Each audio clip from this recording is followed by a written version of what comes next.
करायची सुरुवात.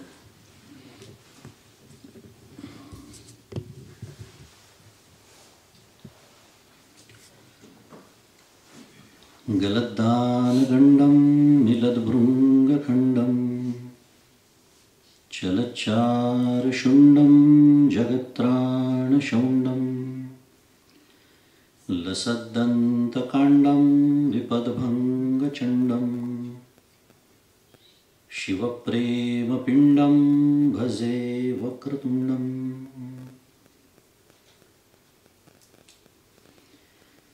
अहं निर्विकल्पो निराकाररूपो विभुर्व्याप्य सर्वत्र सर्वेन्द्रियाणां सदा मे समत्वं न मुक्तिर्न बन्धः चिदानन्दरूप शिवोऽहं शिवोऽहं चिदानन्दरूप शिवोऽहं शिवोऽहम्.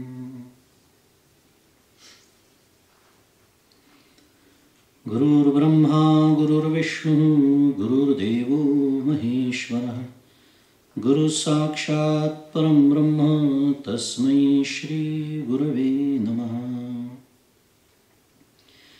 ब्रह्मानन्दं परमसुखदं केवलं ज्ञानमूर्तिं द्वन्द्वातीतं गगनसदृशं तत्त्वमस्यादिलक्ष्यम् एकं नित्यं विमलमचलं सर्वधी साक्षिभूतं भावातीतं त्रिगुणरहितं सद्गुरुं तन्नमामि.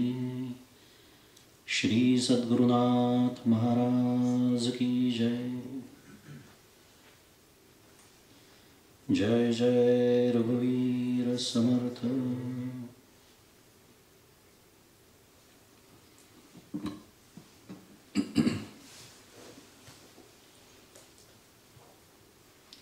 माझे सद्गुरू परमपूज्य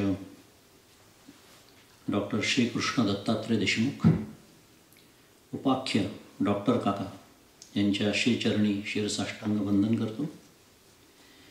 परमपूज्य मंदाताई गंधे यांच्या चरणी शिरसाष्टांग वंदन. तुम्ही श्रोते जगदीश मूर्ती तेथे माझी व्युत्पत्ती किती बुद्धिहीन अल्पमती सलगी करीतो श्रीराम. तुम्हा सर्वांना सप्रेम अभिवादन.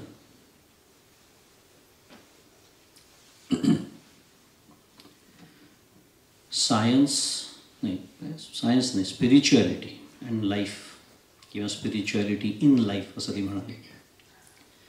असा आपला हा मूळ विषय आजच्या चिंतनाचा संध्याकाळचे प्रसन्न संध्याकाळ आहे. प्रसन्न यासाठी की आपण आपल्या शाश्वत हिताचा विचार करायला जमलेलो आहोत म्हणून प्रसन्न. अन्यथा संध्याकाळी अनेक उद्योग आपण करू शकतो, करत असतो. प्रसन्न संध्याकाळ. तर स्पिरिच्युअलिटी इन लाईफ असा हा मूळ इंग्लिश विषय ठेवला होता, पण माझ्या भाग्याने ते सगळेच मराठी असल्यामुळे आपण अध्यात्म आणि जीवन असं त्याचं ताबडतोब भाषांतर करून घेतलं. नव्हे, खरं आधी भाषांतर केलं होतं. मूळ विषय अध्यात्म आणि जीवन हाच आहे. कारण गमतीने मी म्हणालो मगाशी कोणाला तरी की मला त्या भाषेशी कुस्त्या खेळाव्या लागणार नाहीत. त्या भाषेचा दोष नाही आहे त्याच्यामध्ये.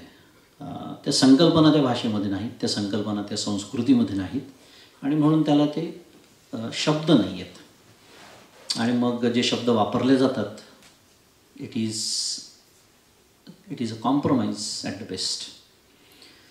उदाहरणार्थ आनंदाला ब्लिस म्हणतात. ते आनंद इज नॉट ब्लिस. आत्म्याला ते सोल म्हणतात. आत्मा is not soul. Infinity foundation तुम्हाला माहिती असेल, त्यांनी आत्ता एक पुस्तक प्रकाशित केलं आहे, संस्कृत नॉन ट्रान्सलेटेबल्स नावाचं. बघून घ्या, फार सुंदर पुस्तक आहे. They have made a very good argument in that book की हे जे मी सगळं सांगतो आहे हे शब्द योग्य कसे नाही. धर्म म्हणजे रिलिजन नव्हे, उदाहरणार्थ. असो, थोडंसं बोललो कारण आधी इंग्लिशमध्ये होतं, आता पण मराठीत बोलतो आहे, त्यामुळे हे आपल्याला काही करण्याची गरज नाही. त्यामुळे अध्यात्म आणि जीवन गंभीर विषय हे मला तुमच्या चेहऱ्यावरूनच दिसत आहे. एवढे गंभीर चेहरे झालेले आहेत. काही आवश्यकता नाही. तुम्हाला सांगतो, कालही मी बोललो होतो की हा आनंदाकडचा प्रवास आहे आणि तो आनंदानेच करायचा आहे आपल्याला. हे मगाशी त्यांनी उल्लेख केलाच, आनंदाचे तत्त्वज्ञान असं आम्ही तो मालिकेचं नाव ठेवलं आहे बरं का, बृहन महाराष्ट्र मंडळाच्या. पण त्या मालिकेच्या पहिल्याच सत्रात मी सांगितलं होतं की हा शब्दच चुकीचा आहे मुळामध्ये. कारण तत्त्वज्ञान हे आनंदाचंच असतं, पण हे कळत नाही आणि मग आपले चेहरे गंभीर होतात.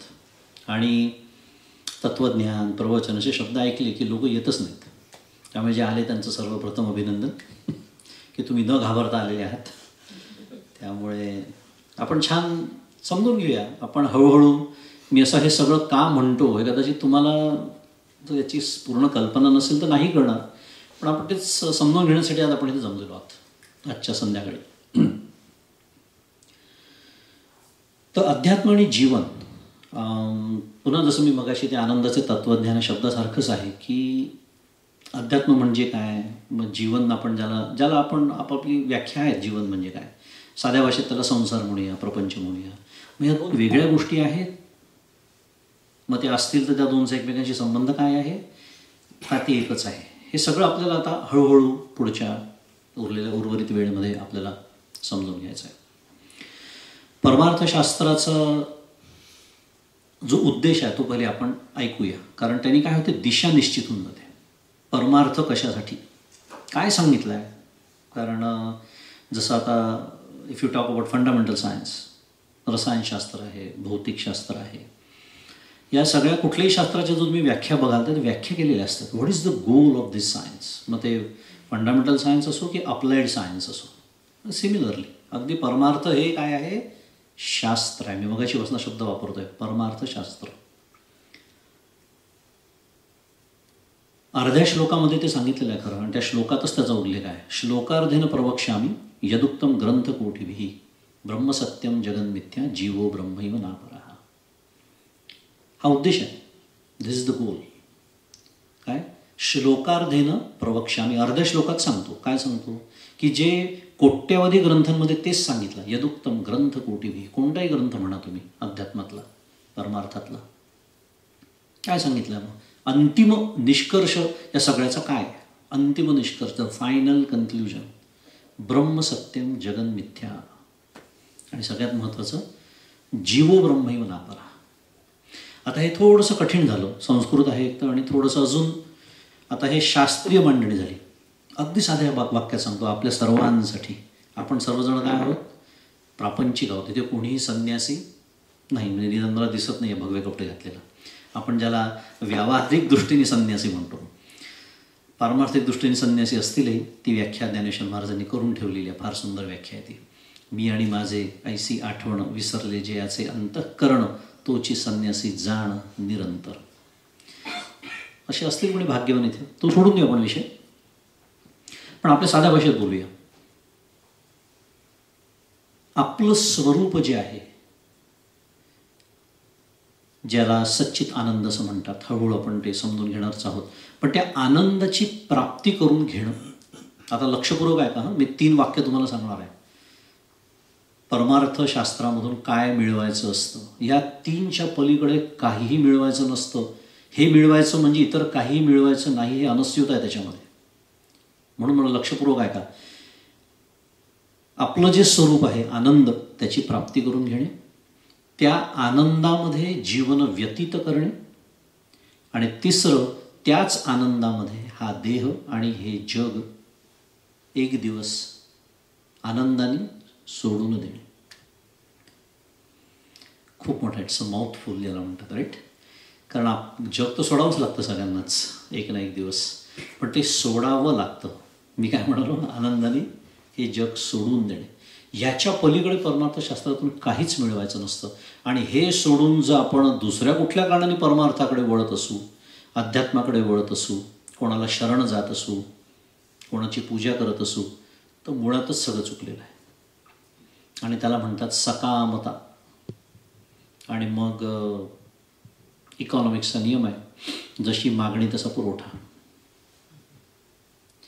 जी मागणी आहे ते पुरवठा करणारे पण निर्माण होतात. त्याला परमार्थशास्त्रातली भेसळ असं म्हणतात. सोडून देऊ, आपला आत्ताच्या चिंतनाचा तो विषय नाही. तर हा उद्देश आहे, बरोबर आहे. सगळ्यांना मी म्हणून म्हटलं सुरुवातीला let's get on the same page. आता इंग्लिश विषय होता, मध्ये मध्ये आता इंग्लिश वाक्य शब्द मराठीत म्हणतो मी त्याला, ती येणारच आहे. पण ह्या सगळ्यासाठी ना धर्म जीवन अत्यंत महत्त्वाचं आहे, कारण धर्म जीवन हा त्याचा पाया आहे. परमार्थशास्त्राचा पाया काय आहे? धर्मजीवन. अध्यात्मशास्त्राचा पाया काय आहे? धर्मजीवन. आता होतं काय आपलं थोडंसं की धर्म शब्द ऐकला की अनेकांना ॲलर्जी होते. हे काही भाग्यवान असतात जसे विश्व हिंदू परिषदेचे कार्य करणारे, त्यांचं सोडून देऊ आपण. पण इतरांना अनेक जण धर्म शब्द म्हणजे असं अंगावर पाल पडल्यावर माणूस कसा करेल? धर्म, अरे बापरे. त्याचं कारण आहे, धर्माबद्दल प्रचंड गैरसमज आहेत, प्रचंड गैरसमज आहे. धर्म जीवन हा जर पाया नसेल तर अध्यात्मशास्त्राची इमारत उभीच राहू शकत नाही. मग त्याच्यासाठी धर्माची व्याख्या पहिले समजून घ्यावी लागते, कारण आपल्याला जो वाटतो तो धर्म नव्हे. काय व्याख्या धर्माची? अतिशय सुंदर व्याख्या आहे. म्हणून सांगतो, खूप छान छान मुद्दे येणार आहेत, अगदी लक्षपूर्वक आहे का. धर्म म्हणजे व्यष्टी, समष्टी, सृष्टी आणि परमेष्टी यातला जो सुसंवाद आहे, यातला जो perfect harmony, the balance amongst these 4 factors, याला धर्म असं म्हणतात. आता तुम्हाला कळलं असं मी सुरुवातीला का म्हणालो, धर्म म्हणजे रिलिजन नव्हे. हे जे सगळे ॲब्रॅमिक रिलिजन्स आहेत ना, 3 प्रमुख जे आहेत, दोज आर रिअली रिलिजन्स. कारण ॲब्रॅमिकच नाव आहे त्यांचं, त्याच्यातच सगळं काही आलं, that is a common factor. पण हिंदू, ज्याला आर्य सनातन वैदिक हिंदू धर्म असं म्हणतात, त्याची धारणा जी आहे, त्याची जी व्याख्या जी आहे, पुन्हा एकदा सांगतो, व्यष्टी, थोडं कठीण झाले असतील शब्द, व्यष्टी याचा अर्थ एक व्यक्ती, जे तुम्ही आम्ही सगळेजण, इंडिव्हिज्युअल व्यष्टी. दुसरं काय सांगितलं मी? समष्टी. समष्टी म्हणजे all of us together, society, समाज. तिसरं सृष्टी म्हणजे नेचर, निसर्ग. आणि चौथं परमेष्टी. परमेष्टी म्हणजे परमात्मा, भगवंत, आपण ज्याला देव म्हणतो, इत्यादी इत्यादी. ह्या सगळ्यांचा एकत्र जो सुंदरपैकी समतोल असलेलं आयुष्य म्हणजे धार्मिक आयुष्य, किंवा त्याचे जे काही नियम आहे त्या नियमाने बद्ध असलेलं जीवन म्हणजे धार्मिक जीवन. काय सुंदर व्याख्या पहा. आता मला सांगा, ह्या व्याख्येला कोणाचा विरोध असण्याची शक्यता आहे का? Any same person in the world, whether he is a Hindu or not, whether is a Indian or not, what is a problem? म्हणजे आमच्या धर्माचा जर मॅनिफेस्टो बघायचा असेल तर ज्ञानेश्वर महाराजांचं पसायदान वाचा. जे खळांची व्यंकटी सांडो, तया सत्कर्मे रती वाढो, भूता परस्परे पडो, मैत्र जीवांचे. काय काय अडचण काय आहे? मग आता मला सांगा, धर्मशब्दाला दचकण्याची काही गरज आहे? काहीच नाही. पण आपल्याला ते धर्म, बरोबर आहे, धर्माचे बाकीचे अंग असतात, त्याचा तो भागही असतो, पण हा मुख्य त्याच्यामध्ये आहे की हे सगळ्या या 3मध्ये परस्पर सुसंवाद हवा, सुसंगती हवी, बॅलन्स हवा. आणि असं जीवन की जे आमच्या आर्य सनातन वैदिक हिंदू धर्म आम्हाला शिकवतो, आणि त्याच्यातनं मग या सगळ्या गोष्टी पुढे येतात. संस्कृती, उदाहरणार्थ आपण ज्याला म्हणतो ना, ही आमची हिंदू संस्कृती आहे, आमची भारतीय संस्कृती आहे, हे त्याच्यातनं बाहेर आलेलं आहे. उदाहरणार्थ ते ह्याच्यातनं अजून 3 गोष्टी आपल्या पुढे येतात. ते 3 नावं तुम्हाला सांगतो, ऐकलेली आहेत तुम्ही, काही नवीन काहीच नाही आहे. त्याला प्रकृती म्हणतात एकाला, एकाला संस्कृती म्हणतात, आणि एकाला विकृती असं म्हणतात. प्रकृती, प्रकृती म्हणजे काय? मी असलं पाहिजे, मी जगलं पाहिजे, मी टिकलं पाहिजे, सगळ्यांना वाटतं की नाही? किंवा अन्न वस्त्र निवारा, बेसिक आपलं ज्या मूलभूत गरजा आहेत आपल्या, की मला खायला अन्न सगळ्यांनाच लागतं. आपण मनुष्य कशाला, मनुष्य तर प्राण्याने लागतं. म्हणजे मला खायला अन्न हवं, मला घालायला कपडे हवे, वस्त्र हवे, आणि डोक्यावरती काय हवं? छप्पर हवं. We need shelter. अन्न वस्त्र निवारा, एवढ्या गरजा भागवणं एखाद्याच्या, याला म्हणायचं प्रकृती. काहीच गैर नाही आहे, ते तर सगळ्यांनाच आहे. ही प्रकृती त्या कुत्र्यालाही आहे, त्या मांजरीलाही आहे, गाईला आणि बैलालाही आहे. फक्त त्यातला एक कमी आहे, त्यांना ते छप्पर त्यांना लागत नाही, निसर्गाने त्यांना तसं बनवलेलं. आपल्याला लागतं निसर्गापासून संरक्षण म्हणून, ऊन वारा थंडी पाऊस वगैरे. पण आयुष्य ज्याच्यामध्ये नाट्य आहे, संगीत आहे, कला आहे, खेळ आहे, नीती आहे, न्याय आहे, धर्म आहे, ह्या सगळ्यांनी जे आयुष्य तयार होतं त्याला म्हणायचं संस्कृती. आणि दुसऱ्याचं शोषण आणि निसर्गाचं शोषण, the exploitation of others and the exploitation of the nature, द्वेष, मत्सर, हिंसा, जबरदस्तीने धर्मांतरण, माझा धर्म तू स्वीकारत नसशील तर मी तुझा जीव घेणार, या सगळ्याला म्हणायचं विकृती. काय सांगितलं मी आता? एक साधं उदाहरण देतो तुम्हाला. हे कठीण झालं असेल तर अगदी साधं बोलूया. हां, भूक लागली की खाणे,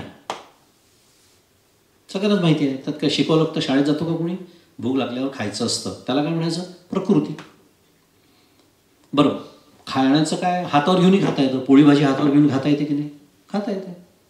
थेट डब्यात उचलूनही खाता येते. पण भूक लागल्यावर खाणे ही प्रकृती, पण उदरभरण नोहे जाणी जे यज्ञकर्म ही संस्कृती.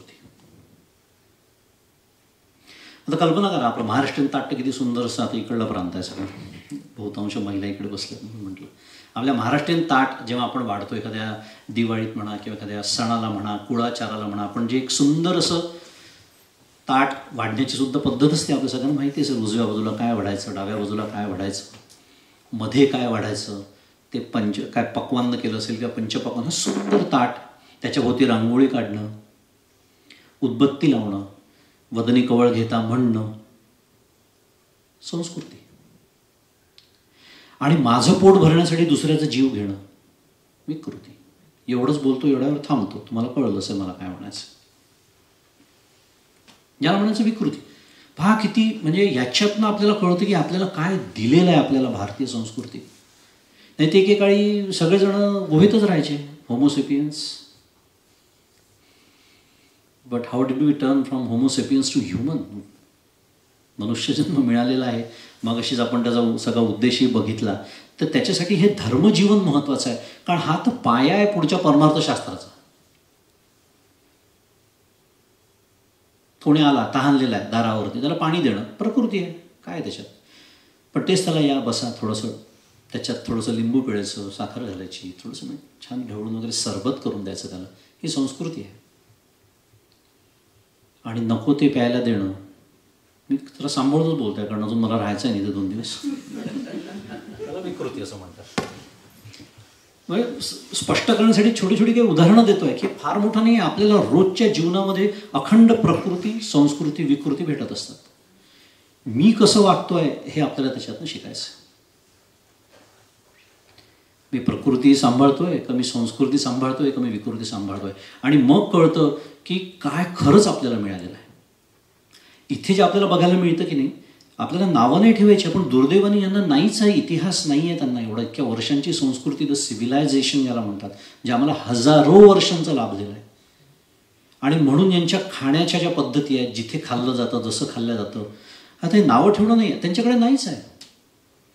म्हणून तुम्हाला कदाचित अनुभव असेल, एखादा अमेरिकन मनुष्य तुमच्या घरी आला आणि त्यांनी हे सगळं बघितलं, ज्या पद्धतीने आपण बसतो. पहिली गोष्ट त्यांना तुम्ही you make a bread every day at home, fresh, how healthy, very nutritious, असं ते आपल्या पोळीचं वर्णन करतात.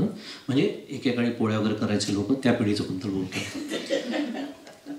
कारण ते म्हणतात हो आम्ही असं फर्मेंटेड ब्रेड खातो, आता काय करणार, तिकडनं येते ती. गमतीचा विषय सोडून देऊ. पण हे आपल्याला सहज मिळालेलं आहे. त्यांचा विचार सोडून देऊ. आपल्याला मिळालेला आहे ना, आपल्याला काय मिळालं आहे ते तर समजून घ्यायला पाहिजे. आणि मी ते काय टिकवलं पाहिजे. आणि मग आज सगळं विज्ञान आम्हाला उलटं फिरून सांगतं आहे की हो या सगळ्या गोष्टी किती महत्त्वाच्या आहेत शरीरासाठी, देहासाठी, मनासाठी, इत्यादी इत्यादी. आता इथे योगासनाचे बरेच गुरु बसले, ते सांगतीलच तुम्हाला सगळ्या गोष्टींचा शारीरिक काय फायदा असतो. आणि हा जो मी या 3 गोष्टी सांगितल्या, याच्यामध्ये कशाची सोय माहिती आहे का? मगाशी मी जे बोललो त्याची सोय. म्हणून हा मुद्दा मी मांडला. कोणता? पुन्हा एकदा, व्यष्टी, त्याच्यानंतर समष्टी आणि सृष्टी. आता तुम्ही बघा आपल्या भारतीय संस्कृतीमध्ये निसर्गाचा किती विचार केला. वृक्षवल्ली आम्हा सोयरे वनचरे, तुकाराम महाराज म्हणतात किंवा आपला वटवृक्षाची ती पूजा असेल, झाडांची पूजा, झाडं कापू नका, हे आम्हा भारतीय लोकांना खरं शिकवण्याची गरजच नाही आहे. प्राण्यांना मारू नका सांगण्याची गरजच नाही, आमच्या संस्कृतीचा भागच आहे तो याच्याचसाठी आहे. या 3 मधला मी मगाशीच म्हणालो ना, जो एक सुसंवाद आहे, the perfect balance, the harmony, तोच तर धर्म आहे, तोच धर्म आहे. आणि म्हणून धर्म म्हणजे रिलिजन नव्हे. रिलिजनमध्ये म्हणजे आमचा ग्रंथ सर्वश्रेष्ठ, आमचा धर्म म्हणजे रिलिजन सर्वश्रेष्ठ, तो मान्य करा, बऱ्या बोलांनी मान्य करा, नाही तर जीवाला मुकाल. हे असं आम्ही कधीच कोणाला म्हणत नाही, कारण हे ज्याला मान्य आहे तो आमच्या दृष्टीने हिंदूच आहे. आता बघा कसं असतं, हे सगळं करताना तुम्ही कुठल्याही देवाची पूजा करा, कुठल्याही ग्रंथावर तुमचा विश्वास असू द्या, आम्हाला काहीच फरक पडत नाही. म्हणून तर हिंदू धर्म सहिष्णू जो समजला जातो तो ह्याच दृष्टीने समजला जातो. आम्ही सर्वे सुखिनः सन्तु सर्वे सन्तु निरामया असं म्हणतो. फक्त हिंदू निरामय व्हावे, हिंदू सुखी राहावे असं म्हणतो का आपण कधीच नाही. हे विश्वची माझे घर, कुठल्याही संतांचं घ्या तुम्ही, हेच सांगतात आहेत ते. ही आमची भूमिका आहे. तर हा धर्म जीवनाचा जो पाया आहे हा फार महत्त्वाचा आहे. आणि मग शेवटचा जो एक विचार राहतो तो म्हणजे परमेष्ठी, जो आपला आजचा म्हटलं तर मुख्य विषय, ज्याला परमार्थ म्हणता येईल, ज्याला भगवंत म्हणतात, ज्याला परमात्मा म्हणतात, त्याला प्रसन्न करून घेणे. आणि आपण अध्यात्म आणि जीवनाचा विचार करतो, म्हणजे खरं विचार केला ना तर स्पिरिच्युअलिटी अँड लाईफ, आपण जो मूळ इंग्लिश विषय घेतला होता, म्हणजे this two are interdependent things at the worst and inseparable things at the best. का म्हणतो ते पाहूया. कारण आपल्या या आर्य सनातन वैदिक हिंदू धर्माने, म्हणजेच वेदांनीच, म्हणजेच वेदांतांनी, म्हणजेच उपनिषदांनी, म्हणजेच भगवद्गीतेने, म्हणजेच दासबोधांनी, म्हणजेच ज्ञानेश्वरीनी, म्हणजेच विवेक चुडामणींनी, म्हणजेच विचारसागर रहस्यानी, म्हणजेच पंचदशीनी, वेगवेगळे नावं घेतोय. ह्या सगळ्यांनी आपल्याला एक काय म्हणूया त्याला, या परमार्थाची एक सिस्टीम बसवून दिली. सिस्टीम, प्रणाली, प्रक्रिया, सिस्टीम. आता काय होतं की ज्यांना परमार्थाबद्दल काहीच माहिती नसतं, जे आपण काय म्हणूया त्याला नास्तिक असे काही लोक असतात, किंवा ज्यांना काही घेणं देणं नसतं परमार्थाशी, त्यांना हे समजूच शकत नाही. त्यांना काय वाटतं माहिती आहे का, परमार्थ म्हणजे काय? परमार्थ म्हणजे हा बहुतेक असे जे खूप श्रीमंत लोक असतात, त्यांना काही काम नाही केलं तरी पोट भरण्याची त्यांची सोय असते. मग अशा लोकांनी बसून काहीतरी केलेला हा एक कल्पना विलास असेल असं वाटतं काही जणांना.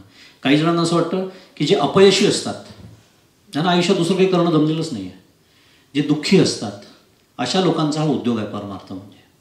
तिसऱ्यांना वाटतं जे रिकामचोट असतात, म्हणजे आजी आजोबा. मी थोडं गमतीने बोलतोय, सांगणं हे चालू आहे. आपल्याकडे काय समज आहे, दासबोध ज्ञानेश्वरी कोणी वाचायची असते, आजीने किंवा आजोबांनी. का? कारण आता आयुष्यात करण्यासारखं काही उरलंच नाही ना त्यांच्या. एक तर ते, आणि आमच्या दिवशी आयुष्यात ढवळढवळ करू नका, तुमचं आपलं ते बघा, ज्ञानेश्वरी घेऊन बसा कोपऱ्यामध्ये, आमचं काही म्हणणं नाही. म्हणजे जे ग्रंथ आम्हाला जीवनाचं तत्त्वज्ञान शिकवतात ते आम्ही जीवन संपल्यावर वाचायला बसतो, आणि त्याच्यात तेव्हा किती कळतं हा अजून एक वेगळाच मुद्दा आहे. मुद्दा असा की असे लोकांचे गैरसमज परमार्थाबद्दल असतात. एक उदाहरण तुम्हाला सांगतो, थोडंसं खूप शास्त्र बोललं की कठीण होतं. एक मनुष्य होता, कथा सांगतो म्हणजे थोडंसं बरं वाटतं जरा. आता संध्याकाळचे 4 वाजले, किती वाजले मला माहिती नाही. चहा बिहाची सोय केली होती त्यांनी खरं तुमच्या जागा राहण्याची, पण थोडीशी कथा अजून थोडंसं. तर एक मनुष्य असतो, तर एक मित्र असतो, त्याला तो म्हणतो, सर आपण फुटबॉल, म्हणजे इथे अमेरिकेत त्याला सॉकर म्हणतात, आपण सॉकरची हे बघायला जाऊ, खेळ बघायला जाऊ, मॅच बघायला जाऊ. तर तो जातो मित्राबरोबर. बसतात ते आपले तिथे, त्यांना दिसतं मैदानावरती ते काय चाललेला असतो तो खेळ वगैरे. तो थोडा वेळ बघतो, अर्धा पाऊण तास, आणि तो मग खूप अस्वस्थ होतो. तो थोडासा श्रीमंत मनुष्य असतो, दिलदार असतो. तो मित्राला म्हणतो की हे काही चाललं नाही, बरोबर नाही आहे. तो जातो सरळ, तो काही बोलायच्या आत हा सरळ थेट मैदानातच जातो. खेळ थांबतो, हा कोण आला हा प्रेक्षकांमधनं, म्हणजे सगळे प्रेक्षकही बघायला लागतात स्टेडियममधले काय चाललेलं आहे. तो म्हणतो हे जे हे काही योग्य नाही आहे, तुम्ही हे या काय एका टीममध्ये किती असतात मला माहीत नाही, 7, 8, 12, 11 लोक निकडले, तुम्ही असं करा, मी तुम्हाला सगळ्यांना एक एक बॉल विकत घेऊन देतो, भांडू नका एका बॉलसाठी. श्रीमंत असतो तो, ताबडतोब तर ते काय ऑर्डर देतो आपल्या सेक्रेटरीला, प्रत्येकाला एक बॉल देऊन टाक, भांडण्याची काही गरज नाही. कशा हसलात तुम्ही? हे जितकं हास्यास्पद आहे. किंवा मी गेलो होतो परवा एका संगीताच्या मैफिलीला, माझ्यावर एक मित्र आला होता. आपले शास्त्रीय संगीत, ज्याला शुद्ध मराठी क्लासिकल म्युझिक असं म्हणतात, मैफिलीला मी गेलो होतो. तो आपलं छान सुंदर सुरू होते, म्हणजे तो एक राग कलावती तो गात होता आणि छान एक बंदिश होती आणि आळत होता. तर हे आमचे मित्र, अर्धा झाला, पाऊण तास झाला, तो मला कानात मला म्हणतो, काय प्रॉब्लेम काय म्हणायचं? म्हणलं का बरं, तुला काय झालं? इतकं छान गाणं चाललंय. नाही म्हणे, वही विसरले का म्हणे. म्हणलं का बरं? अर्धा तास झाला एकच वाक्य गातात म्हणजे. हे संगीतातले तज्ज्ञ, जसा तो खेळातला तज्ज्ञ होता, हा संगीतातला तज्ज्ञ. ही कथा सांगितली मी कशासाठी? अध्यात्मातले तज्ज्ञ मगाशी मी ज्यांचं वर्णन केलं, ज्यांना वाटतं अध्यात्म आणि परमार्थ हे या लोकांचा उद्योग आहे, हे त्या फुटबॉलचं मॅच पाहणारा तो ती व्यक्ती आणि हे संगीताचे मैफिल किंवा ते ऐकणारा, त्यांची जी अवस्था असते, कारण त्या क्षेत्रातलं ज्ञान काहीच नाही, काहीच ज्ञान नाही. आणि त्याच्यामुळे हे असं बोलणं होतं थोडक्यामध्ये. त्यांचं आपण सोडून देऊया. पण ही जी सिस्टीम आहे, मी मगाशी म्हणालो की एक प्रणाली तयार केली आहे परमार्थशास्त्राने, ती आपण समजून घेऊया की काय नेमकं ती सिस्टीम आहे.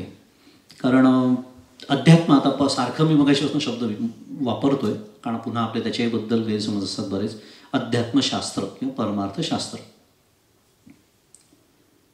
अध्यात्म म्हणजे काय? अध्यात्म शब्दामध्ये दोन शब्द आहेत, अधि आणि आत्म किंवा आत्मा. आता हा जो आपल्या प्रत्येकाच्या देहामध्ये काय आहे? भगवंत आहे. ईश्वर सर्व भूतानं हृदयेषु अर्जुन तिष्ठति. भगवद्गीता आपल्याला सांगते किंवा तैसा हृदयामध्ये मी रामू असता सर्व सुखाचा रामू, की भ्रांतासी कामू विषयावरी माऊली म्हणते. वेगवेगळं थोडक्यामध्ये आपल्या सर्वांच्या हृदयस्थ परमेश्वर आहे. त्याला आत्मा असं म्हणतात, त्याला ब्रह्म असंही म्हणतात. कालच बोललो होतो, आत्मा शब्द अजून एक शब्द ज्याने दचकतात लोक. Thanks to again WhatsApp university. अगाध ज्ञान वाटप चालू असतं रोज व्हॉट्सॲपवरती. कारण असो तर त्याला आत्मा असं म्हणतात. आणि तो आत्मा या देहाला अधि म्हणजे पुढे करून प्रकट होतो. It manifest itself. म्हणून या देहालाच अध्यात्म म्हणतात. हे सुद्धा आपल्याला माहीत नसतं. या देहालाच अध्यात्म म्हणतात. आणि या देहामध्ये तो जो ते जे ब्रह्मतत्व आहे, ते जे आत्मतत्व आहे, त्याचा अनुभव घेण्याचं जे शास्त्र, त्याला अध्यात्मशास्त्र असं म्हणतात. हे सडनली एव्हरीथिंग मेक सेन्स. पुन्हा आपण बघतच नाही ना, त्या जसं त्या सॉकर खेळण्याचं झालं तसं आमचं परमार्थाच्या बाबतीत होतं. ह्याला म्हणायचं अध्यात्मशास्त्र. आणि ह्याची प्रणाली म्हणजे ही कशी सिस्टीम डेव्हलप झाली. कारण शेवटी काय, बऱ्याचशा लोकांची अजून एक फजिती होते परमार्थशास्त्रामध्ये, जे सुरुवातीच्या प्रांतात येतात किंवा बऱ्याच वेळा स्वतःच्या व्यवहारातल्या सवयी घेऊन परमार्थ प्रांतामध्ये शिरतात. त्याच्यामध्ये अहंकार हा एक फार मोठा भाग असतो. कारण मी कुठेतरी यशस्वी असतो, कोणीतरी व्यवहारामध्ये मी खूप यशस्वी असतो, खूप पैसा कमवलेला असतो, मला लोक यशस्वी समजतही असतात. मग त्यामुळे मला समजणार नाही असं एकही क्षेत्र या जगात नाही असं माझा समज असतो. आणि ती रजोगुणाची बुद्धी घेऊन मी परमार्थ प्रांतामध्ये येतो. मग अशा लोकांची समस्या काय होते? आता माझे सद्गुरू, ही जी सिस्टीम आहे, ही जी प्रणाली आहे, त्याच्याबद्दल एक वाक्य आहे. पहिले माझ्या सद्गुरूंचं वाक्य सांगतो, मग या लोकांचं आपण काय होतं बघूया. ते म्हणतात की नो द सिस्टीम,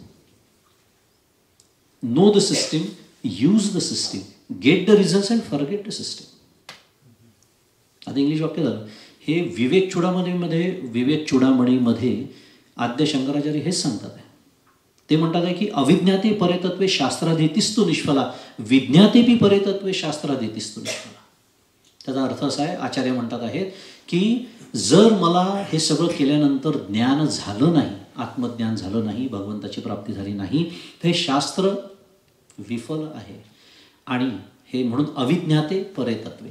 पण विज्ञातेपि परेतत्वे म्हणजे ज्ञान झाल्यानंतर सुद्धा ते, आता ते विफल म्हणजे माझ्या दृष्टीने त्याचं काहीच काम नाही आहे.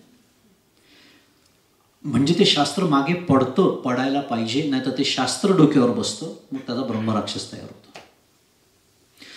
माझा मुद्दा हा सुरू होता, इफ दिस इज द केस, म्हणजे आपल्याला फक्त ती सिस्टीम वापरायची आणि ती सिस्टीम मला जे देते ते मिळवायचं आहे, जे आपण सुरुवातीलाच बोललो, आनंद. ते घ्यायचं आणि सिस्टीम विसरून जायची आहे. पण हे लोक जेव्हा परमार्थ प्रांतात येतात, they start questioning the system itself. आणि आपल्याकडे आधीच आयुष्यामध्ये वेळ किती आहे? किती कमी वेळ आपल्याकडे. त्यात किती वेळ आपण परमार्थाला देतो? त्याच्यात जर मी ठरवलं की यूट्यूबवरचे इन्फायनाईट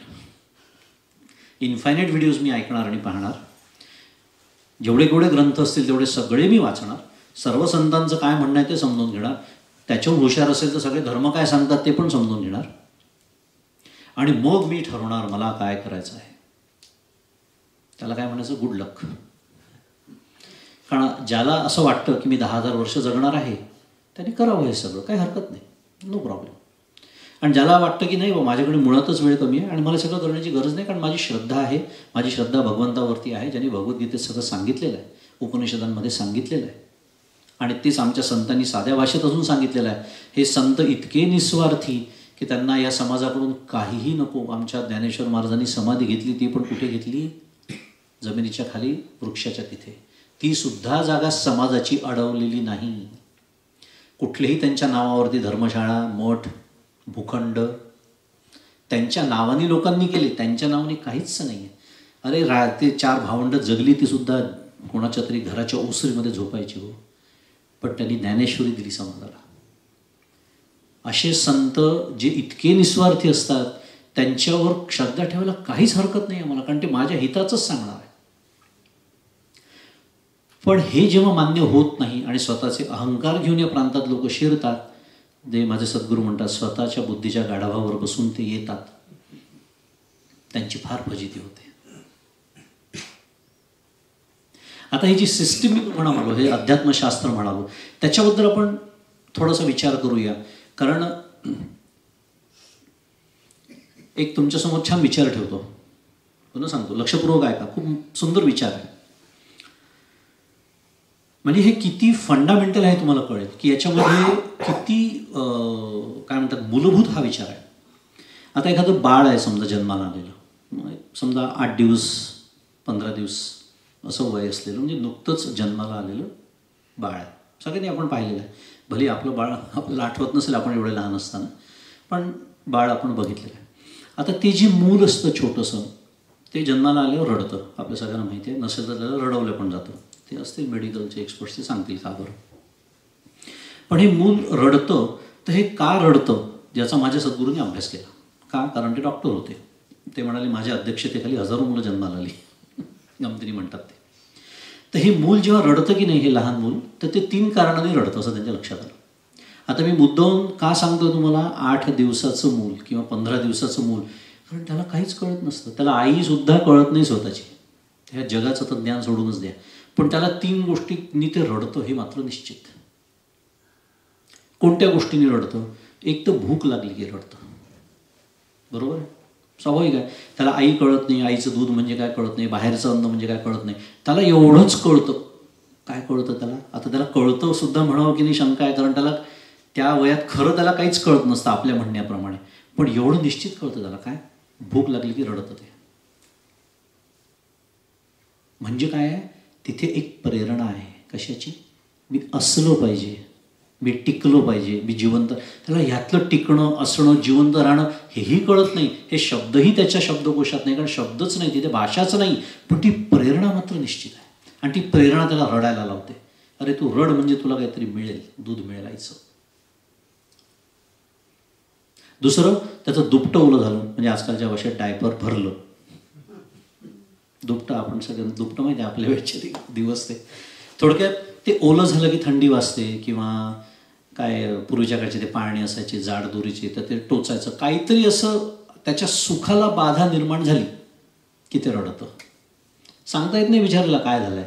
मग त्याच्यावर आई त्याच्यावर काहीतरी उपाय करते, कधी बरोबर असतात कधी चुकीचे असतात, पण या दुसऱ्या कारणाने ते रडतं. म्हणजे त्याला हे पण कळतं की पुन्हा त्याला सुख म्हणजे काय, माझ्या सुखाला बाधा येते, हे काहीच कळत नाही, पण ती प्रेरणा त्याला ती रडायला लावते की तू रड म्हणजे ते काहीतरी करतील आणि तुझी हे जे काही त्रास तुला ज्या गोष्टीमुळे होतोय तो दूर होईल, म्हणजे तुला पुन्हा तू जसा सुखात होता छान त्या दुपट्यात गुंडाळून ठेवलेला गरम गरम तसा राहशील.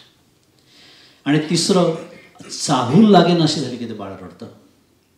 अंधार पडला, एकदम दिवे गेले, आईचा स्पर्श त्याला जो जाणवायचा तो जाणवेस असं झाला. अशी ते भिरभिर भिरभिर त्याचे डोळे, आपण म्हणतो ना बाळाची नजरी स्थिरावलेली नसते तरी ते भिरभिर बघत असतं, टकमक बघत असतं, वेध घेण्याचा प्रयत्न करत असतं. आणि हा वेध घेणं जेव्हा बंद होतं काही कारणाने, त्याच्यात अडथळा निर्माण होतो, तेव्हा ते बाळ रडतं. मी तुम्हाला काय सांगण्याचा प्रयत्न करतोय, 3 बेसिक इन्स्टिंक्ट्स. आपण सध्या माणसाबद्दल बोलूया, ऑफ अ ह्युमन बिंग.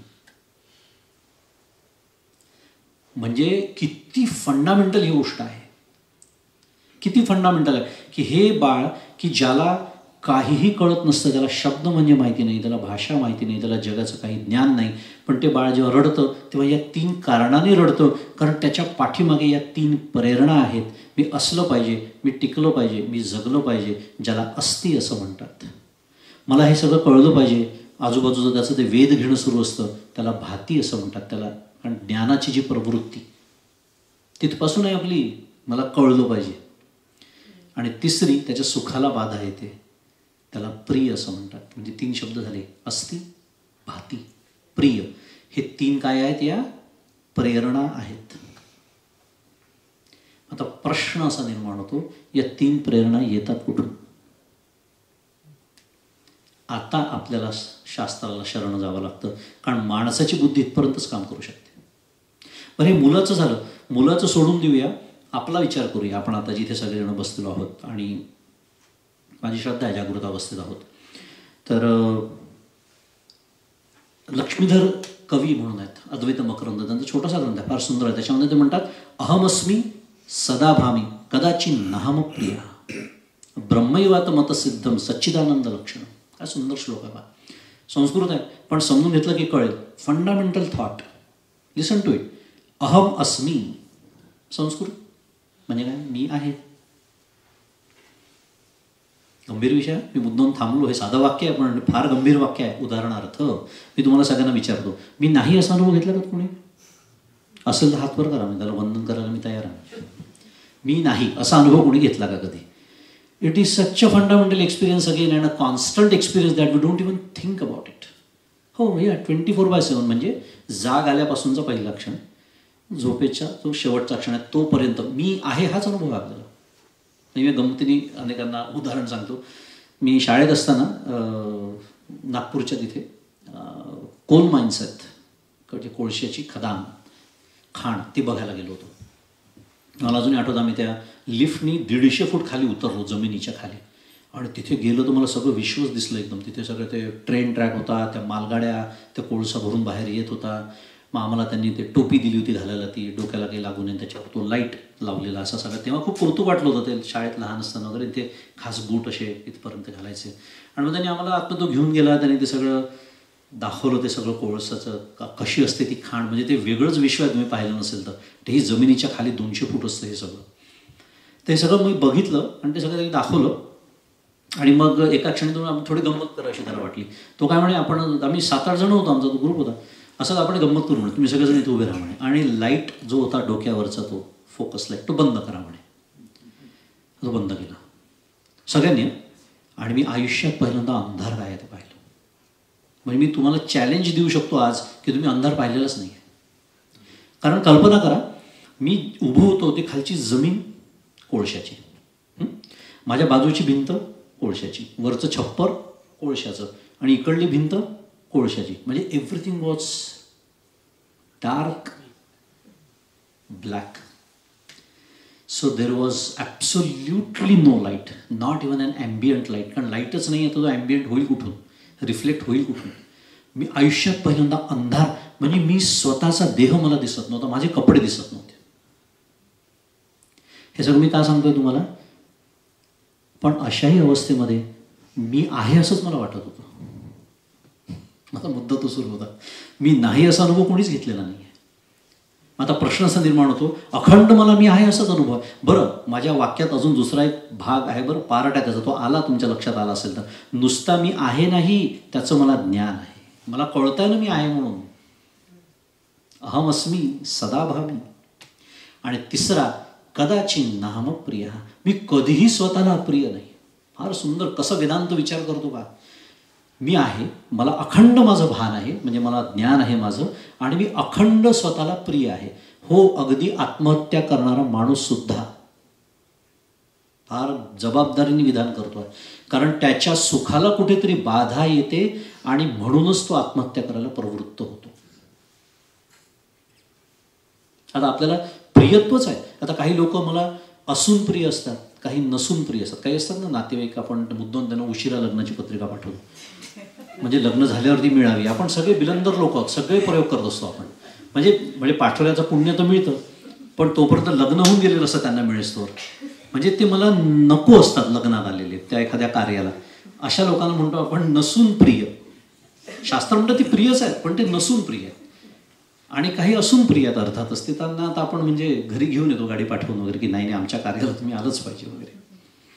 थोडक्यामध्ये प्रियत्व सामान्य आहे. ह्या ज्या पुन्हा I am talking about fundamental basic instincts, की मी आहे, मला अखंड माझं ज्ञान आहे आणि मी अखंड स्वतःला प्रिय आहे. ह्याच्यातूनच बृहदारण्यक उपनिषदाचा अत्यंत सुंदर सिद्धांत पुढे येतो. तो म्हणजे आत्मानस्तु कामाय सर्वं प्रियं भवती. मला आता विषयांतर करायचं नाही आहे, पण मला हे सांगितल्याशिवाय राहत नाही आहे, आणि या दोनचा अत्यंत जवळचा संबंध आहे. आत्मानस्तु कामाय, मला जे जे प्रिय होतं, मला जी जी व्यक्ती प्रिय होते, नवऱ्याला बायको, बायकोला नवरा, आई वडिलांना मुलं, मुलांना आई वडील. कुठलंही नातं घ्या तुम्ही जगातलं, शेजारी पाजारी, ऑफिसमधला बॉस, ऑफिसमधला कोणीही घ्या तुम्ही, हे सगळेजण मला माझ्यासाठी प्रिय असतात, असा अंतिम सिद्धांत वेदांतांनी सांगून ठेवलेला आहे. होय, अगदी म्हणजे देशासाठी रक्षण करणारा जो सैनिक असतो ना, जो बलिदान करतो स्वतःच्या प्राणांचं, ज्याला आपण सगळ्यात मोठं बलिदान समजतो, तो सुद्धा त्याला देशासाठी आपल्या प्राणांचं बलिदान करून आनंद होतो, म्हणूनच तो प्राण देतो. बघा कसा वेदांत विचार करतो. आत्मानस्तु कामाय सर्वं प्रियं भवती. आणि हे मी शेवटचा निष्कर्ष सांगितला, त्याच्या आधी तो मोठी श्रुती आहे, ती मोठी त्याच्यात यादीच दिलेली आहे. असो, तो विषय आत्ता आपला नाही. पण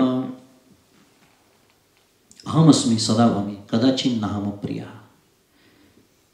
मग पुढे काय म्हणतात आहे ते? पुढे असं म्हणतात आहे की अरे, हीच तर लक्षणं त्या ब्रह्मतत्वाची सांगितलेली आहेत. काय? सत, चित, आनंद.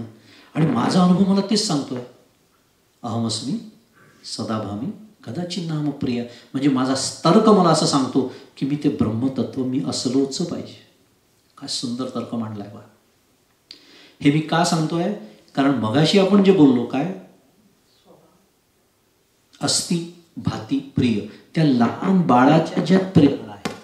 म्हणून मी म्हणून आपलं पण उदाहरण मी तुम्हाला दिलं, पण आपलं सोडून देऊ, कारण आपण आता बाहेरचं जगातलं अनेक प्रकारचं ज्ञान आपल्या डोक्यात कोंबल्या गेलेलं आहे. अनेक गोष्टी आपण योग्य अयोग्य शिकलेलो आहे. पण त्या बाळाला तर काहीच नाही. पण त्या बाळाच्या सुद्धा प्रेरणा त्याच आहेत. याचा अर्थ आपल्या जर हृदयामध्ये आणि त्या बाळाच्या हृदयामध्ये असं काहीतरी सामान्य असलंच पाहिजे की त्याच 3 प्रेरणा देतात आहे आपल्याला. आणि त्या 3 प्रेरणा म्हणजे त्या ह्याच आहेत. तर ह्या जे अस्तिभातीच्या त्या प्रेरणा आहेत, त्या येतात कुठून? तर त्या सत, चित आणि आनंद त्याच्याकडून येतात. आणि या सच्चित आनंद, ज्याला ब्रह्म असं म्हणतात, ज्याला आत्मा असं म्हणतात, हेच माझं स्वरूप आहे. आणि या सच्चित आनंदाचा उरलेला एक थोडेसे 5-10 मिनिटं मला वाटतं, वेळा तर आहे किती वेळ मला माहिती नाही आहे, पण त्याचा विचार आपण करू शकतो. सत आपण बोलतो आहे. सत याचा अर्थ निरपेक्ष अस्तित्व असा होतो. निरपेक्ष अस्तित्व. आपण सगळ्यांना अस्तित्व आहे की नाही? म्हणजे मी पुन्हा तेच म्हणलं, आपण जागृत अवस्थेत आहोत या असं गृहीत धरून मी बोलतोय. आपल्याला अस्तित्व आहे की नाही? आता ह्या क्षणी सुद्धा आपण अस्तित्वात आहोत. बरं, आपलं अस्तित्व सोडून देऊया. समजतं आपल्याला की समजा 100 वर्षापूर्वी आपण नव्हतो आणि 100 वर्षापर्यंत नंतर आपण नसणार. मुद्दाम मी 100 म्हटलं म्हणजे ऐकताना बरं वाटतं जरा. आलं लक्षात? नाही, 100 बद्दल म्हणालो मी. थोडं जर म्हणलं तर असं वाटतं की हे जवळ आले का काय, सारखं आपलं तेच मरणाची आठवण करून देतात वगैरे. 100 वर्ष. 100 वर्षापूर्वी नव्हतो, मान्य आहे सगळ्यांना. 100 वर्षांतर नसणार, सगळ्यांना मान्य, अगदी निर्विवाद वाक्य आहे. पण हे जगताचा जर विचार केला तर जग आता पृथ्वीचं काय काही कोट्यावधी वर्षाचं आयुष्य आहे पृथ्वीचं. झालेलं आणि उरलेलं. पण कितीही तुम्ही म्हणा, तुम्ही त्याला बिलियन म्हणा का त्याला ट्रिलियन म्हणा, हे जग एकेकाळी नव्हतं, बरोबर. आणि काही ट्रिलियन वर्षानंतर, कोट्यावधी वर्षानंतर ते नसणार आहे. याला सापेक्ष अस्तित्व म्हणतात. म्हणजे कधीतरी नव्हतं, आता आहे, कधीतरी नसणार, याला म्हणायचं सापेक्ष अस्तित्व. असं ज्याचं अस्तित्व नाही त्याला म्हणायचं निरपेक्ष अस्तित्व. जग नव्हतं तरी ते आहे, जग आहे तरी ते आहे, एक दिवस जग नसेल तरी ते आहे, त्याला म्हणायचं सत. निरपेक्ष अस्तित्व आहे. आणि हे जे तत्व आहे ना, ब्रह्म नावाचं तत्व, त्याचं आज आधुनिक जे विज्ञान आहे, the modern science is trying to explore the same, they are trying to reach the same, पण they are not able to. आता अणुबिणू तर फोडून तर कधीच आतमध्ये शिरले, बोझॉन असेल, लेप्टॉन्स आहेत, अनेक, they have found out lot of quantum particles. पण the modern science has realise one thing today, की if you want to know the real truth, then it cannot be independent of an observer. 2022 मध्ये, just 2 वर्षांपूर्वी, Nobel prize मिळालं फिजिक्सचं. their topic of research was this universe is not locally real, was the conclusion, and they got a Nobel Prize for that.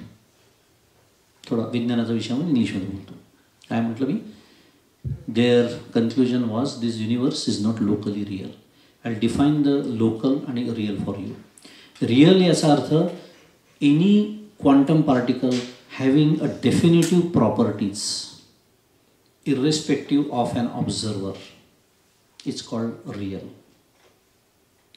आणि local म्हणजे any given particle is only affected by the surroundings, not something which is at a great larger distance, and especially that influence cannot faster than travel of the speed of light. It cannot travel faster than speed of light. याला म्हणायचं local. या दोन्ही गोष्टी सत्य नाही हे त्यांनी सिद्ध केलं, म्हणून त्यांना नोबेल प्राइज मिळालं. So universe is not locally real.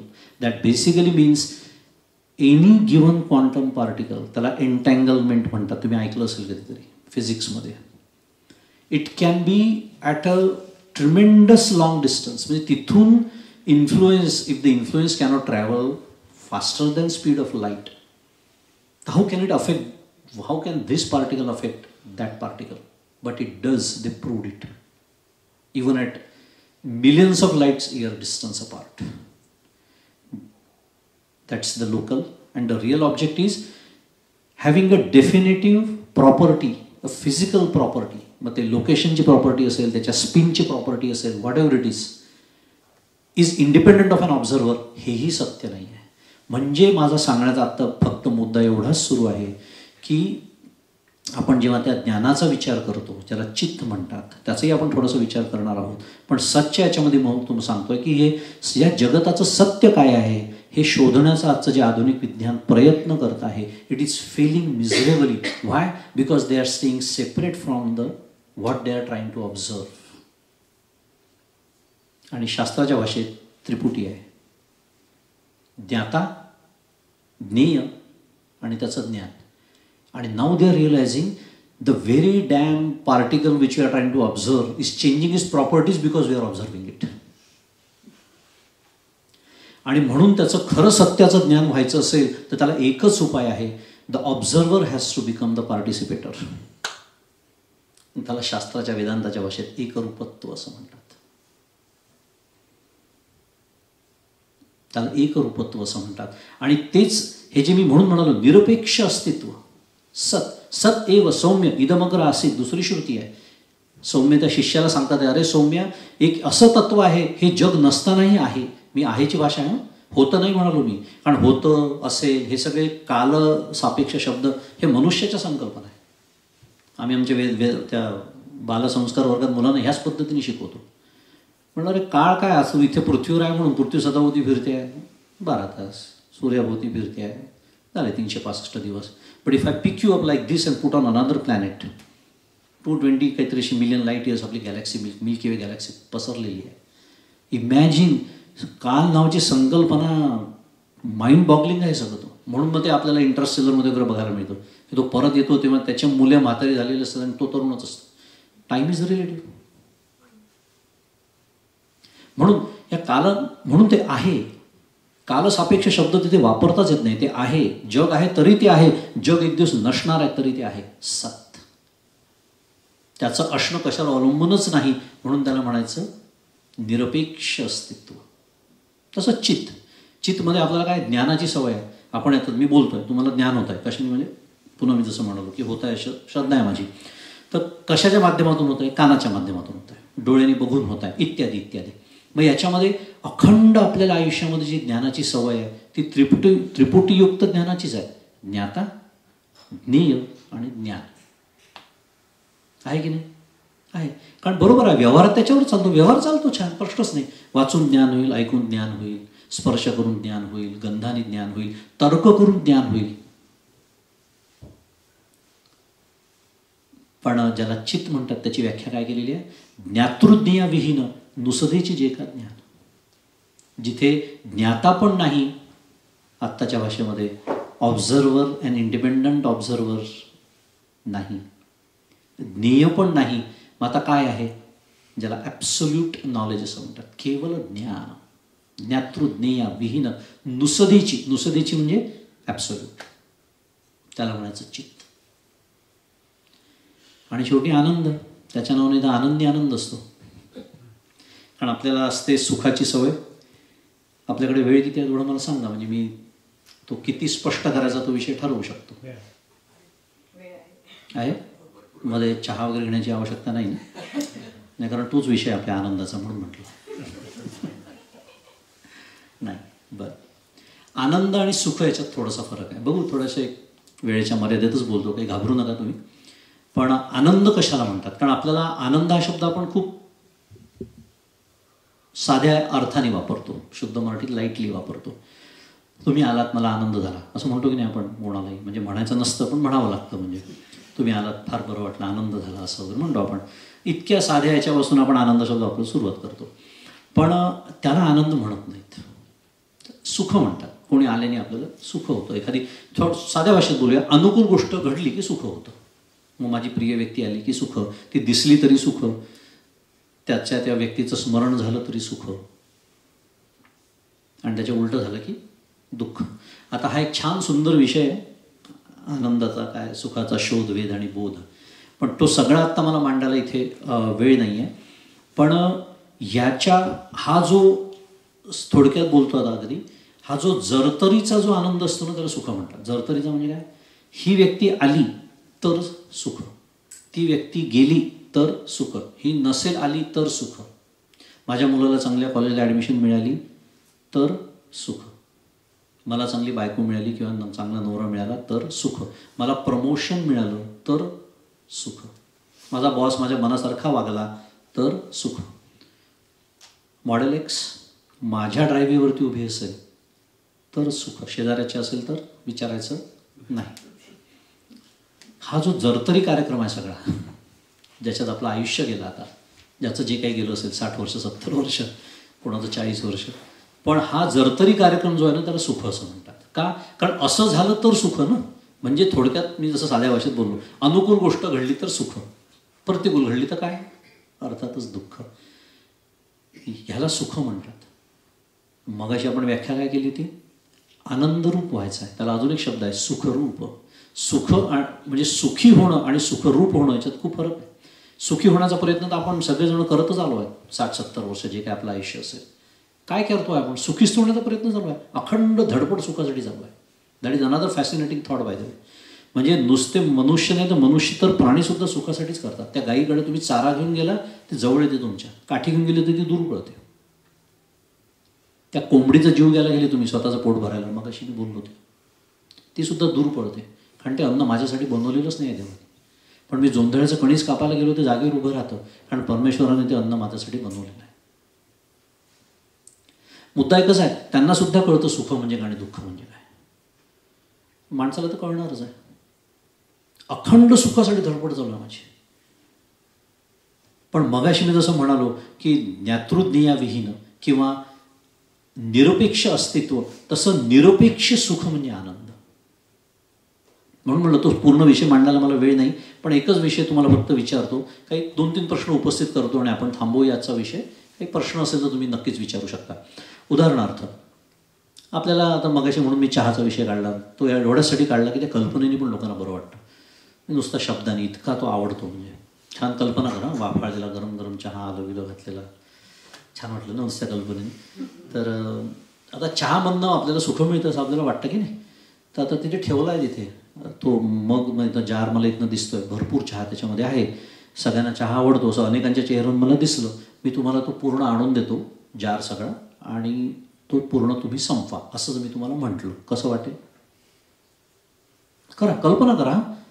आपण विचारच करत नाही. जर चहामध्ये सुख आहे तर 1 कप चहाने मला जेवढं सुख झालं त्याच्या 10 पट व्हायला पाहिजे, कारण त्याच्या 10 कप चहा आहे. प्याल का तुम्ही? का नाही पिणार मग? याचा अर्थ चहात सुख आहे, कुठेतरी गडबड आहे की नाही? झाली ना सुरुवात. म्हणून म्हणून मला आता हा विषय मांडायला जास्त वेळ नाही, कारण स्वतंत्रच विषय, फार सुंदर विषय आहे, पण तुमच्यासमोर फक्त काही प्रश्न उपस्थित करून ठेवतो. आता 10 पट सुख का नाही मग होत तुम्हाला जर त्याच्यात सुख आहे तर? त्या मॉडेल एक्स मगाशी मी बनवलं त्या कारमध्ये जर स्वयंभू सुख देण्याचं सामर्थ्य असेल तर ती माझ्या ड्राईव्हवर असली काय आणि शेजाऱ्याची असली काय, सुखच व्हायला पाहिजे. शेजाऱ्याची असेल तर बरोबर आहे, हे माहिती आहे मला काय धंदे करून पैसे कमवतात, तुझ्याशी काय संबंध आहे? तू मॉडेल एक्स घेऊ शकला नाही, तुझी खूप इच्छा आहे, ती त्यांनी घेतली, मग माझी ती मळमळ बाहेर पडते, ज्याला मत्सर आपण ज्याला म्हणतो, जेलसी शुद्ध मराठी. मग का बरं? त्या जर कारमध्ये सुख देण्याचं सामर्थ्य असेल, ती कार कुठेही असली तरी मला सुखच व्हायला पाहिजे. याचा अर्थ माझी सुखाची व्याख्या चुकत चाललेली आहे. Is the point. दुसरा प्रश्न उपस्थित करतो तुमच्यासमोर. तुम्ही घरी जाऊन सगळेजण रात्रीचे झोपणार आहातच. काही भाग्यवान असतील ती इथेही जमत असेल त्यांना डोळे उघडे ठेवून, तर काही सांगता नाहीत, काही जणांना ती कला साधली आहे म्हणे, असं मी ऐकलं म्हणजे इतक्यात, की जे डोळे उघडे ठेवूनही ते मॅनेज इट. सो एनिवे ते भाग्यवंत असे काही आहेत, त्यांना सोडून देऊ आपण. पण घरी जाऊन सगळेजण झोपणार आहेत, बरोबर? आपण जेव्हा रोज रात्री झोपतो आणि सगळ्यांना झोप हवी हवीशी वाटते, इतक्या की आपण डॉक्टरकडे जाऊन गोळ्या घेतो झोप नाही लागली तर, कारण काय सुख होतं की नाही झोपेमध्ये? आता प्रश्न हा आहे, काय होतं झोपेमध्ये? मी विचारलं तर चहा होता का? श्रीखंड होतं, पुरणपोळी होती, उत्तम संगीत होतं, काही सुगंध होते, तुमच्या प्रिय व्यक्ती होत्या, काय होतं झोपेमध्ये? काहीच नव्हतं. सुख झालं? हो. म्हणजे माझं पुन्हा काहीतरी सुखाबद्दलचं गणित चुकत चाललेलं आहे. हे माझेच अनुभव मला सांगतात. काही कोणी आणून तुमच्या गळ्यात माळ घालत नाही आहे, माझेच अनुभव आहे. पण मी कधी माझ्या जीवनाकडे डोळसपणे बघतच नाही. आणि मग आता प्रश्न उरतो शेवटी, मग सुख म्हणजे काय? मग माऊली, मग तिथे आता वेदांताना आणि संतांना शरण जावं लागतं, कारण माझी बुद्धीने इतके दिवस मला प्रश्नाचं उत्तर नाही दिलेलं आहे. मग माऊली त्याची व्याख्या करते.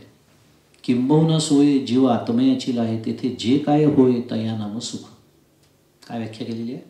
किंबहुना सोय जीव आत्मयाची लाहे, ज्या क्षणी जीव ब्रह्मरूप होतो, जिथून आपण आजच्या बोलण्याची सुरुवात केली, उपक्रम आणि उपसंहारची एका वाक्यात होते. काय? आनंद जे माझं स्वरूपच आहे त्याचा अनुभव घ्यायचा आहे, आनंदाने जीवन जगायचं आहे, आणि एक दिवस आनंदाने हा देह आणि हे जग सोडून द्यायचं. इतरांचं सुट तो भाग वेगळा, म्हणजे त्यांच्याकडून सोडून घेतल्या जातं. आनंदाने सोडायचं आहे, कारण एक दिवस जायचं तर आहे. मग रडत कशाला जायचं? आनंदाने. आम्ही जातो अमुच्या गावा, अमुचा राम राम घ्यावा, असं म्हणण्याची ताकद त्यांनाच येते, त्या संतांनाच येते ज्यांनी याचा अनुभव घेतलेला आहे. कारण आनंद हे माझं स्वरूपच आहे. मग जीव जेव्हा ब्रह्मरूप होतो, मग याचा अर्थ असा होतो, शेवटचा मुद्दा, आणि आता मी थांबतो आहे कारण माझ्याकडे आपल्याकडे वेळ कमी, हा पूर्ण वेगळा विषय. मी मगाशीच म्हणालो, साधी गोष्ट आहे की जर ज्ञानेश्वर महाराज असं म्हणत असतील की जीव ब्रह्मरूप झाल्यावर जे काही होतं तया नाम सुख, आणि मला जर चहातून सुख आहे असं वाटत असेल, मला त्या गाडीतून सुख मिळत आहे, मला असं झालं की सुख, मला तसं झालं की सुख,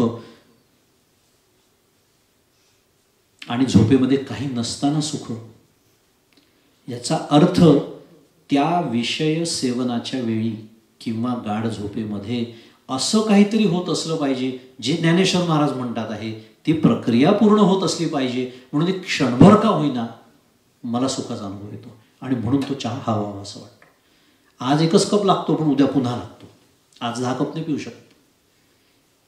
हा फरक आहे सुख आणि आनंदामध्ये. आनंदाचं तसं नाही आहे. सुखाचा वीट येतो, चहाचा वीट येतो, श्रीखंडाचा वीट येतो. आनंदाचा कधीच वीट येत नाही. सुख परतंत्र असतं, आनंद स्वतंत्र असतो. म्हणून तुकाराम महाराज ज्यांच्या आयुष्यामध्ये, माझ्या आयुष्यात जे आहे त्यातलं काहीही नसलेले तुकाराम महाराज जे म्हणतात, आम्ही सदैव सोडके तो चोर आम्हा धाके. आम्ही इतके गरीब आहोत की चोराला आमची भीती वाटते. त्यांच्या घरात गेलं काहीच मिळत नाही, असेच कस्टमर रात्रभर मिळत गेले तर माझं काय म्हणतो. किंवा बाईला कर्कशा, त्याची बायको कशी होती, सगळं चरित्र आपल्या डोळ्यासमोर आहे. पण इतकं आपल्या दृष्टीने वाईट आयुष्य असलेले तुकाराम महाराज स्वतःचं वर्णन करताना म्हणतात, आनंदाचे डोही आनंद तरंग, आनंदाची अंग आनंदाचे. आणि हे सगळं माझ्याकडे असताना माझा चेहरा बघितलं लोक म्हणतात, काही प्रॉब्लेम आहे का आयुष्यामध्ये, काही झालेलं आहे का. इतकी दरी पडते हो संतांच्या जीवनामध्ये, त्यांच्या अनुभवामध्ये आणि माझ्या अनुभवामध्ये जीवनाच्या. का पडते? कारण त्यांना आनंदाची प्राप्ती झालेली आहे, ते सुखरूप झालेले आहेत, ते आनंदरूप झालेले आहेत आणि मी अखंड सुखाच्या मागे धावतोय. आणि जो सुखी होण्याचा प्रयत्न करतो, शेवटचा मुद्दा वेदांताचा सिद्धांत आहे, त्याला दुःखी व्हावंच लागतं. कारण मी चित घेतो आणि पट घेत नाही असं म्हणण्यासारखं आहे. ते एकाच नाण्याच्या 2 बाजू आहे. जो सुखी होतो त्याला दुःखी व्हावंच लागतं. आणि म्हणून संत, म्हणून शास्त्र, म्हणून वेदांतशास्त्र, म्हणून परमार्थशास्त्र जिथून आपण सुरुवात केली, हे ध्येय आपल्यासमोर ठेवताय. काय? आनंदरूप होण्याचं, सुखी होण्याचा प्रयत्न आता बंद करायचा आहे आपल्याला. आपल्याला सुखरूप होण्याच्या प्रयत्नाला सुरुवात करायची आहे. आणि त्यालाच म्हणतात खरी अस्सल परमार्थाची केलेली सुरुवात.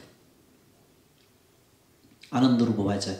आणि असं आनंदरूप आपण सर्वांनी व्हावं अशी सदिच्छा मी माझ्या सद्गुरूंच्या चरणी व्यक्त करतो. आणि आजचं हे जे चिंतन आहे ते सद्गुरूंच्या चरणी माझ्या अर्पण करतो आणि थांबतो. श्री सद्गुरुनाथ महाराज की जय. जय जय रघुवीर समर्थ.